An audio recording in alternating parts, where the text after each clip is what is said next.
We're live now, Mike.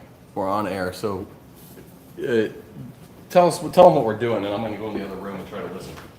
This is another week of Barstool Perspective, where we give you a breakdown of the week's news and booze. Now, what's happened this week is that producer Dan is at Dollywood. I have no reason why anybody would voluntarily do that, but what it means is that Brett and I are having to try to figure out how to do this on our own on a camera. And I realize that America is now full of teenagers that make a living doing this type of nonsense on a phone. But, I'm Gen X, Brett's a millennial. We're not that technologically advanced. You don't need to change what you're doing. This is problematic. Can you sit in my seat?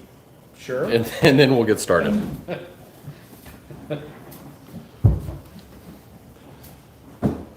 Okay, I think we're good. The only thing, if you want your goblet on in the frame, you got to move it right there. Perfect. And now you're good to sit in your seat.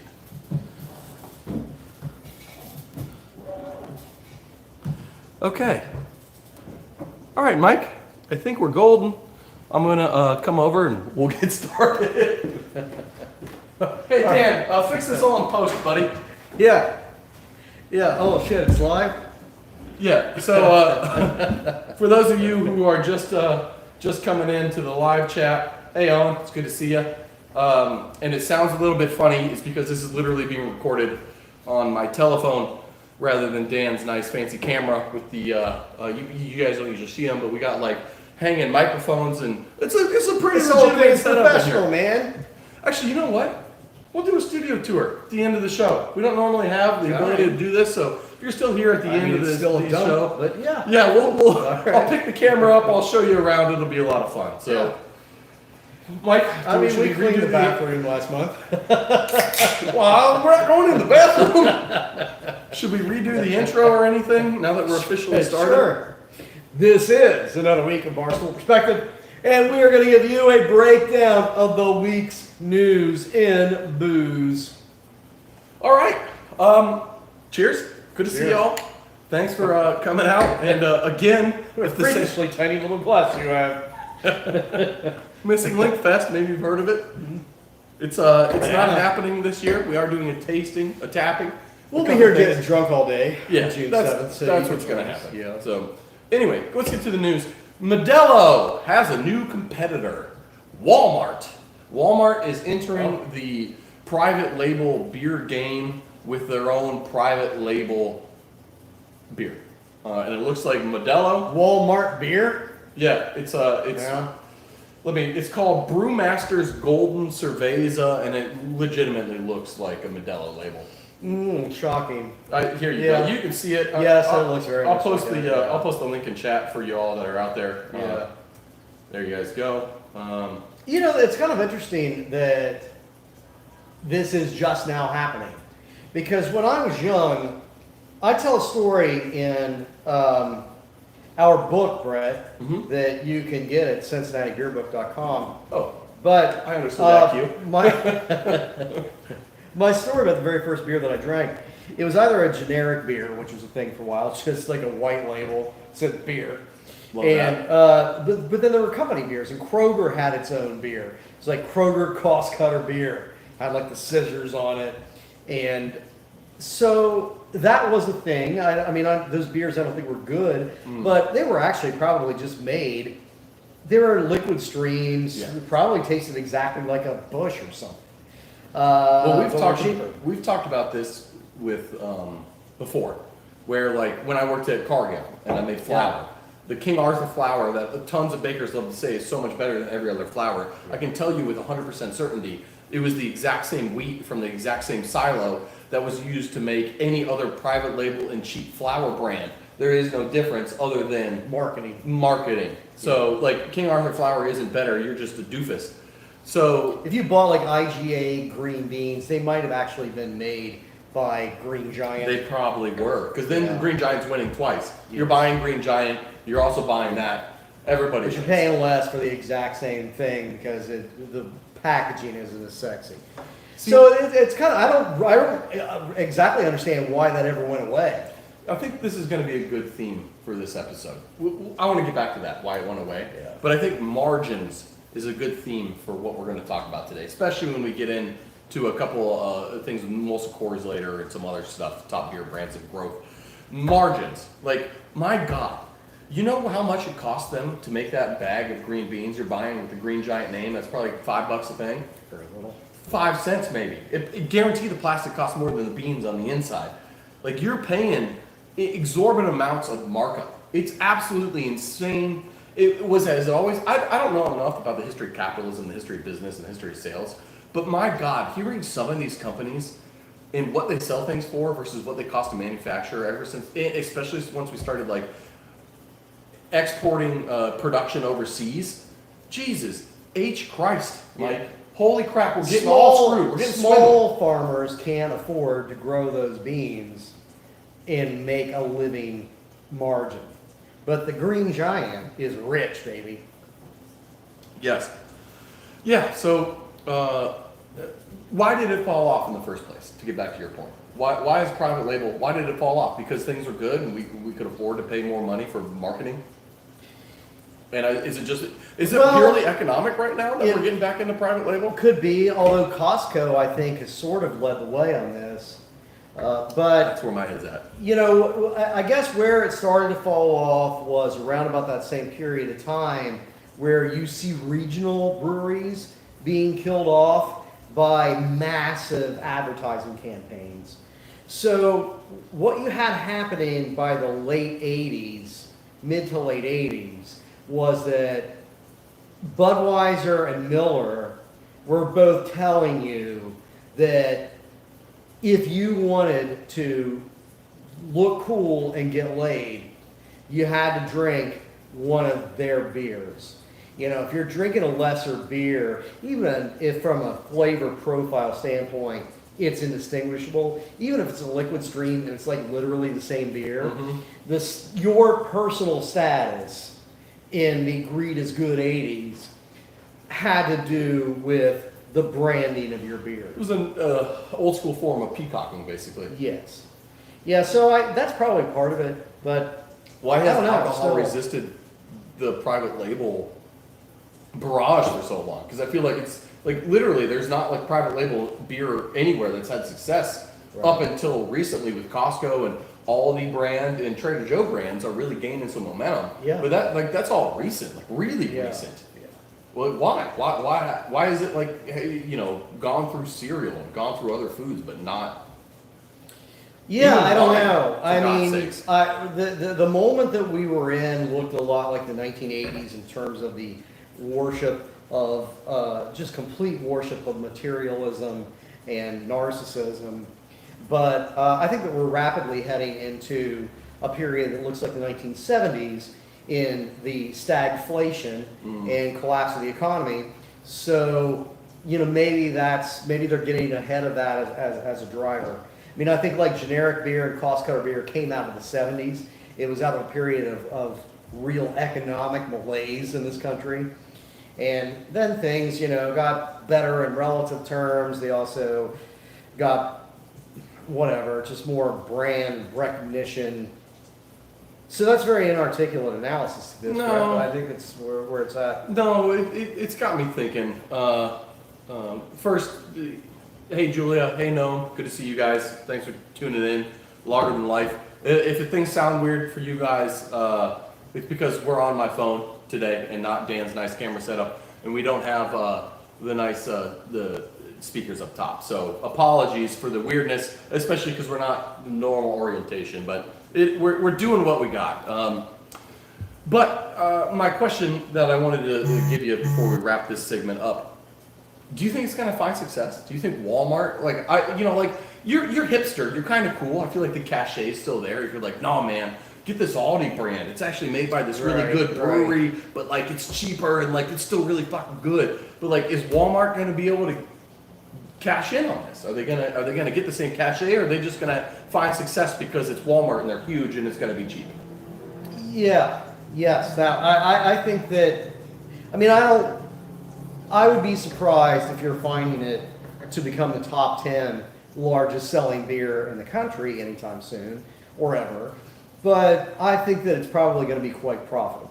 I think that there are a lot of trailer parks across America where the cost of the beer is going to prevail over your brand loyalty to something that tastes exactly the same. That is going to be, that's an interesting point. That's going to be put to the test. Brand loyalty is about to be put to the test heading into the next 4 years with the rise of tariffs and the changing tide of manufacturing in this country. It's going to be really interesting to see are you willing to pay a premium for your Bud Light, or are you willing to pay a premium for your craft beer? And I think the early answers and the indicators are probably no, but we'll see what happens. My recommendation to Walmart is that you get a trans influencer to promote this beer. There's a great track record for the success around that.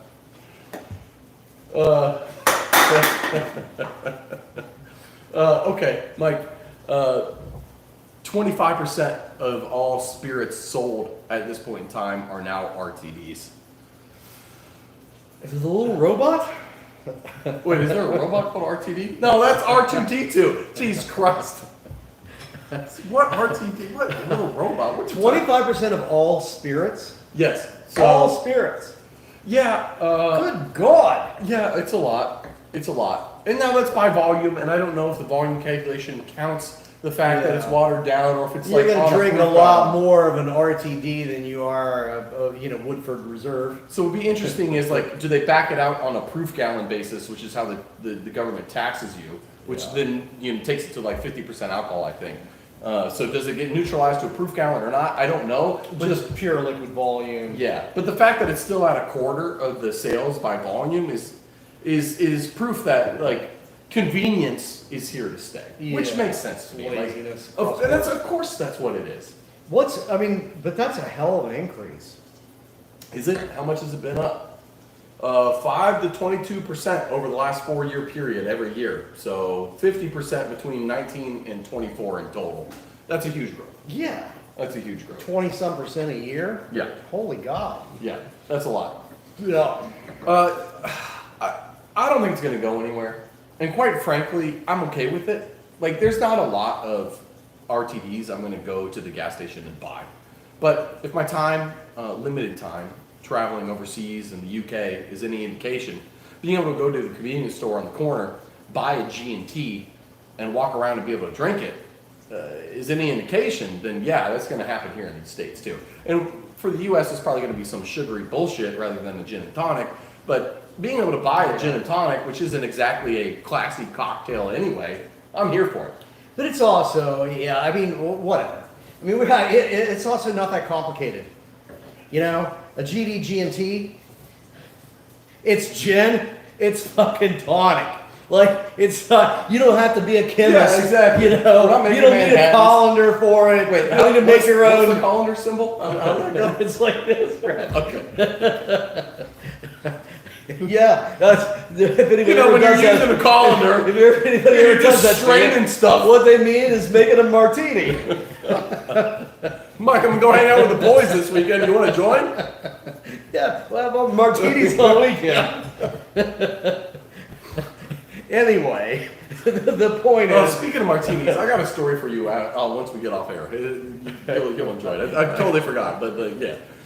Yes. Anyway, I think they're going to level off. Yeah. I mean, I don't think you're going to continue to see that level of growth. I'm surprised you've seen the growth that you have seen, but I think it's going to plateau. I could be wrong. Who knows? No one wants you to know that every spirit is ready to drink. Sure. You're not wrong. You're not wrong. Well, I mean, yeah, I guess. What percentage of people have ever drank amaretto or, a lot of those mixing liquors with a straight? But I understand your point. Yeah, yeah.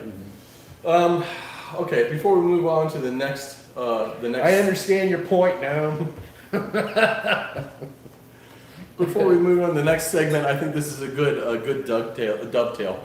Longer Than Life said that he saw beer being sold at 2% alcohol. What's the fucking point? Right? Jesus. 2%? That's terrible. What does it do? Just tickle your insides?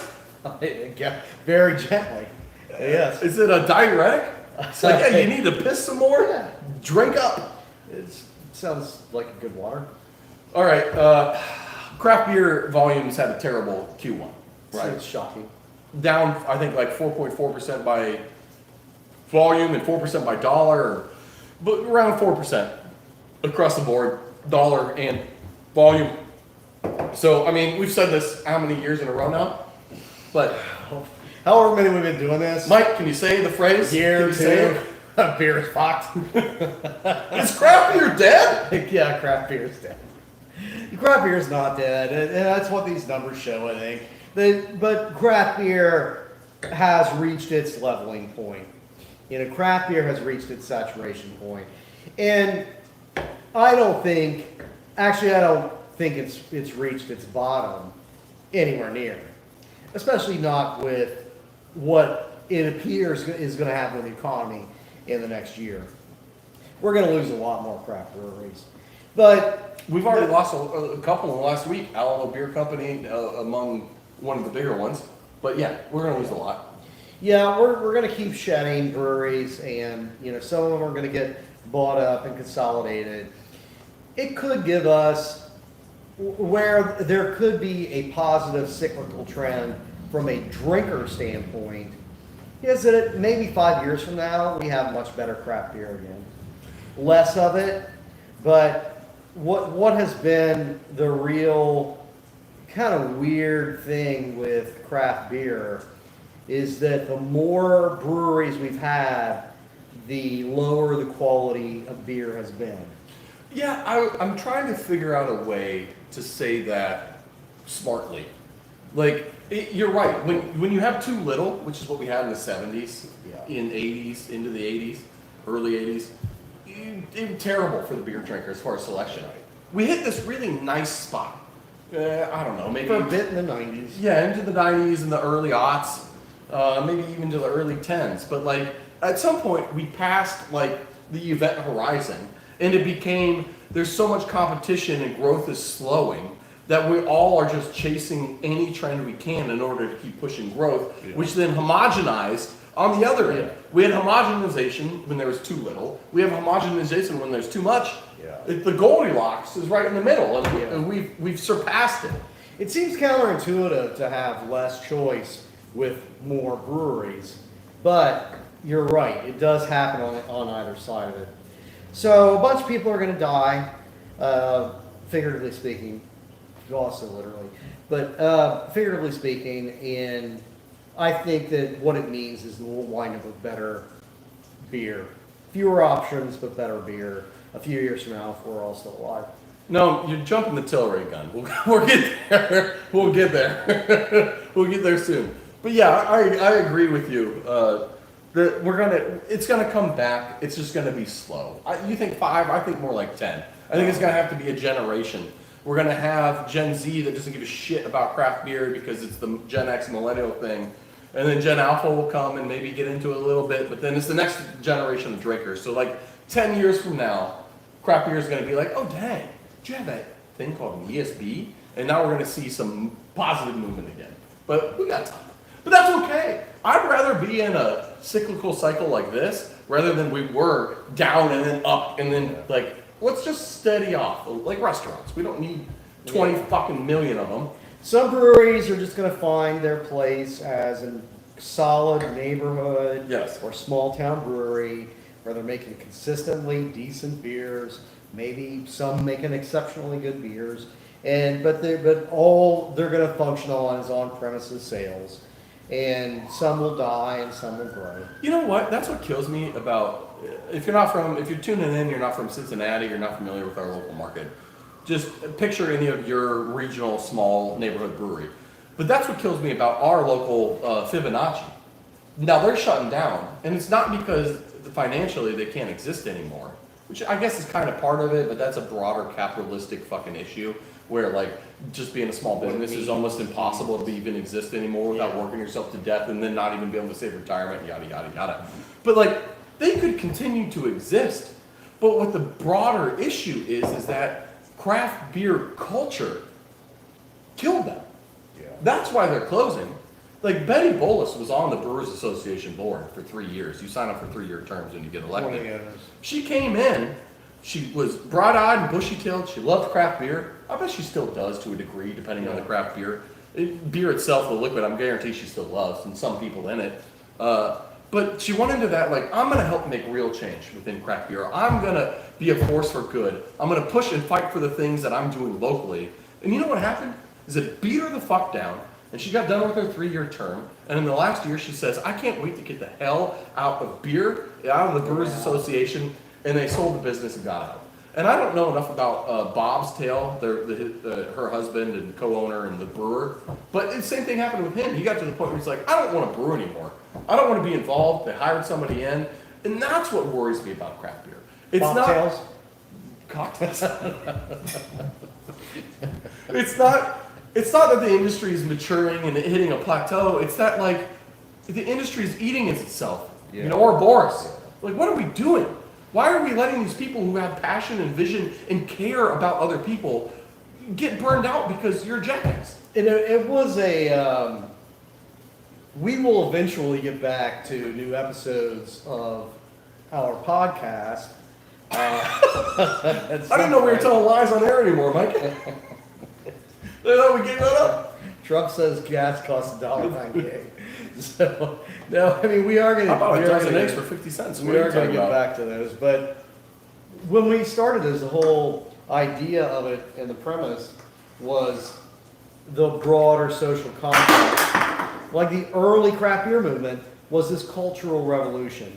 And so it was better beer, but there was also just like F you to corporate America. You know, that was screw the man, we're doing this. Yeah, this embrace of quality ingredients and local stuff and small business and community. So there was culture was a huge part of what made craft beer what it was. And I think that what you have seen in the past 10 years is this sort of zenith of that culture and then the increasing douchebagification of that culture, which is an economic term.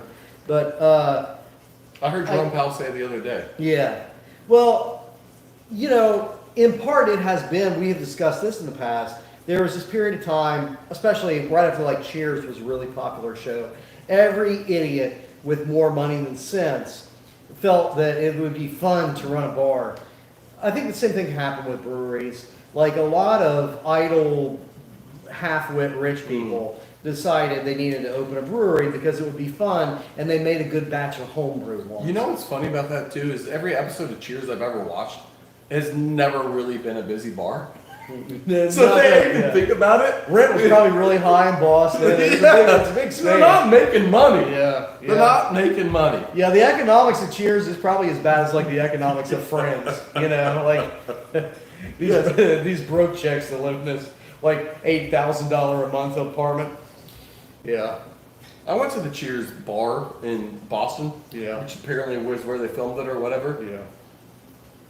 That was it. There's nothing else. I have nothing else to say. It was fine. It was St. Patrick's Day weekend. We had a whiskey full, a Camelback full of whiskey. Like we were in our early 20s. It doesn't. I don't remember anything. I stayed at the Shining Hotel, which is different. Is that in Maine? There are two of them. One of them is in Colorado, actually. Oh yeah, Colorado. Yeah. Okay.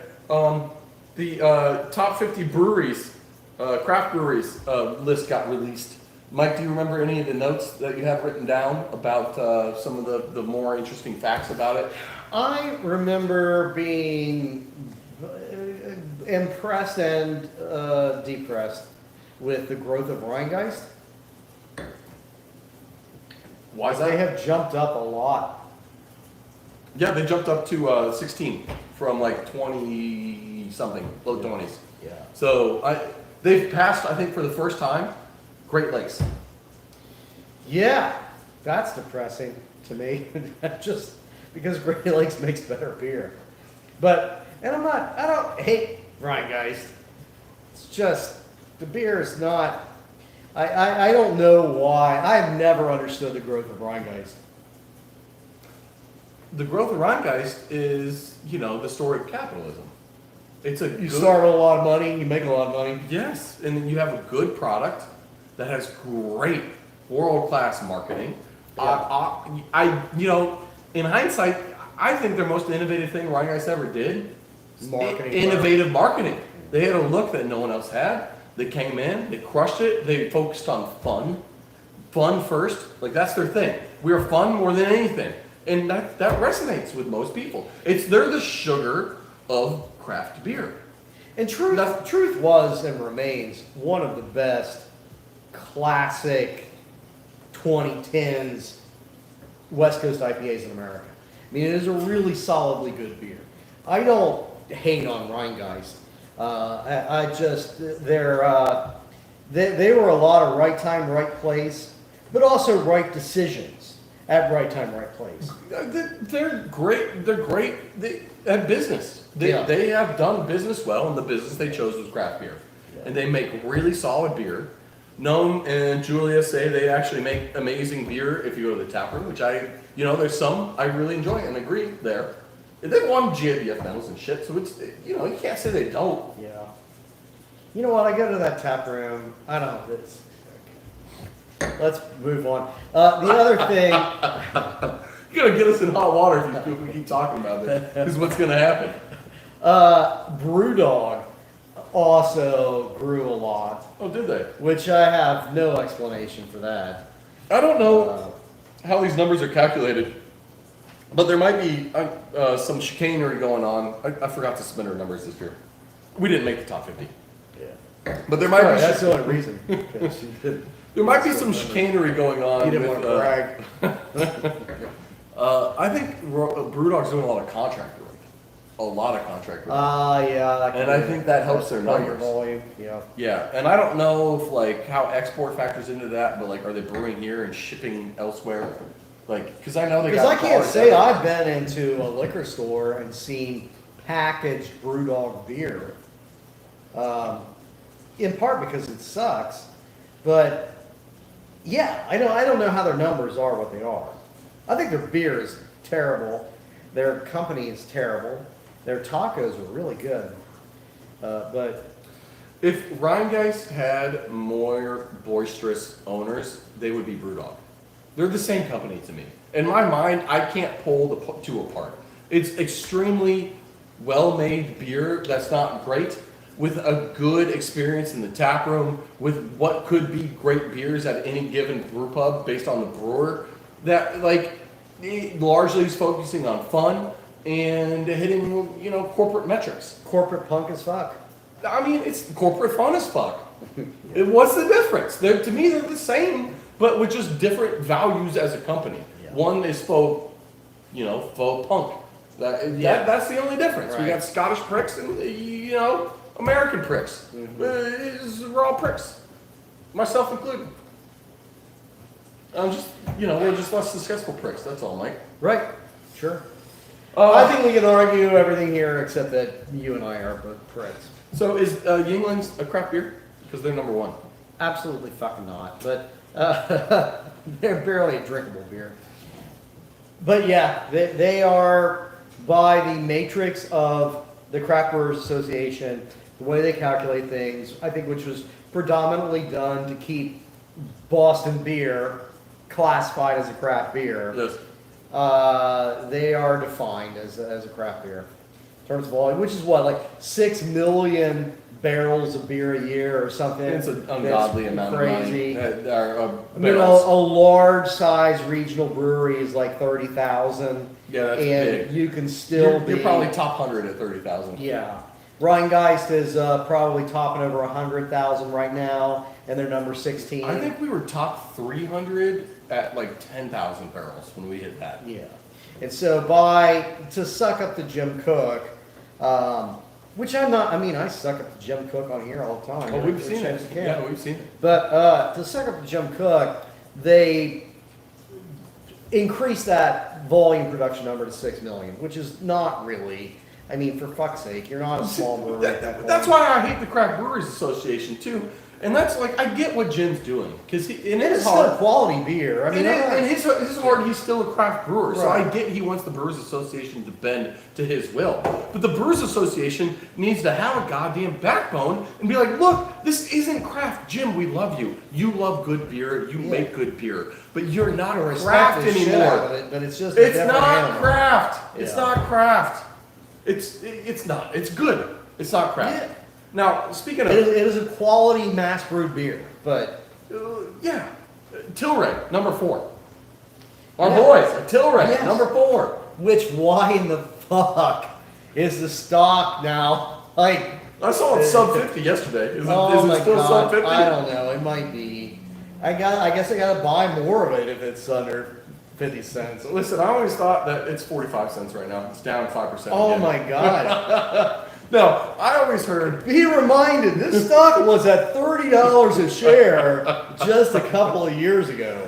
I'm always... I always think of Warren Buffett in these situations and how there's always a lot of misattributed quotes of him saying around, like, buy the dip.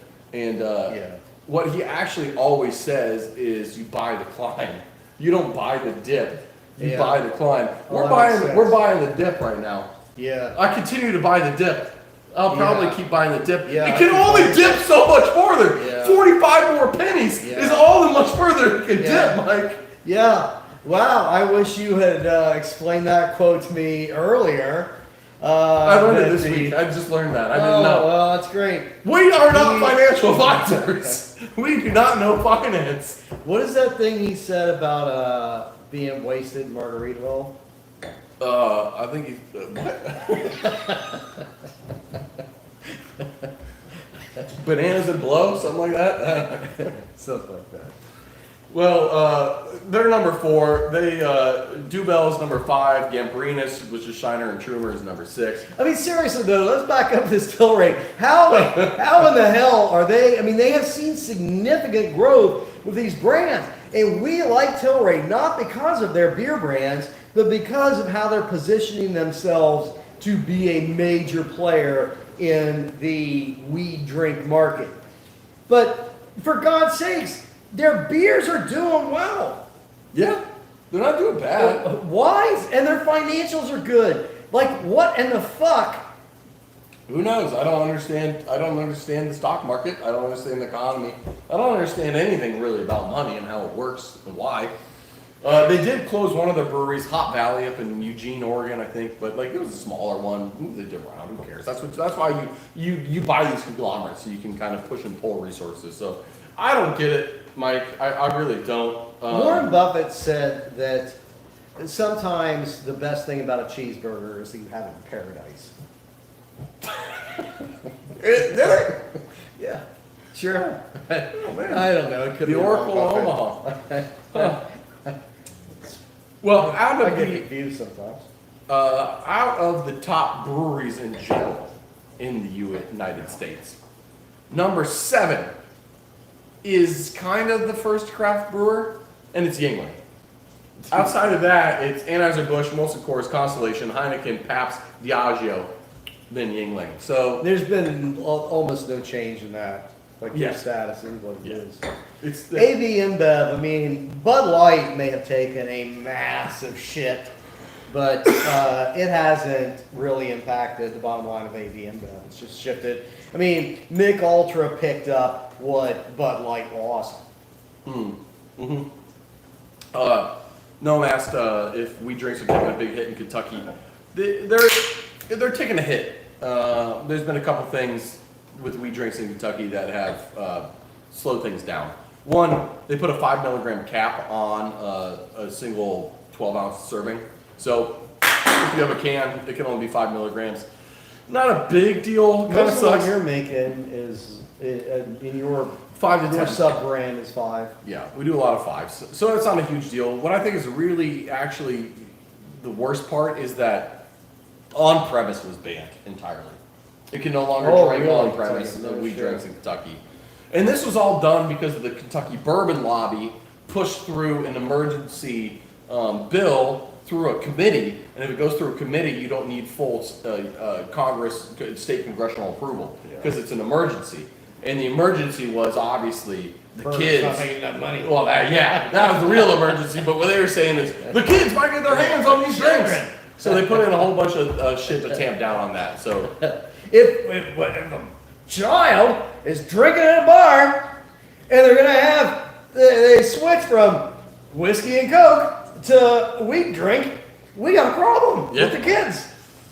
Yeah, and thankfully the governor gave a big grant to Kentucky's first hemp business called Cornbread, $1 million grant, which is fucking insane, first of all, that the state would do that. But like, I think it's actually a little bit, like Bashir's got vision. Yes. The cash crop used to be tobacco. The new cash crop's fucking weed, man. Get on it. Let's go. So like, I think it's great. But then the bourbon lobby came in and tamped this shit down. So Bashir was able to step in, and because they were doing a full ban, and he got the full ban stopped. But like, this is a pretty shit compromise. So it sucks. It's not the end of the world. We'll be okay.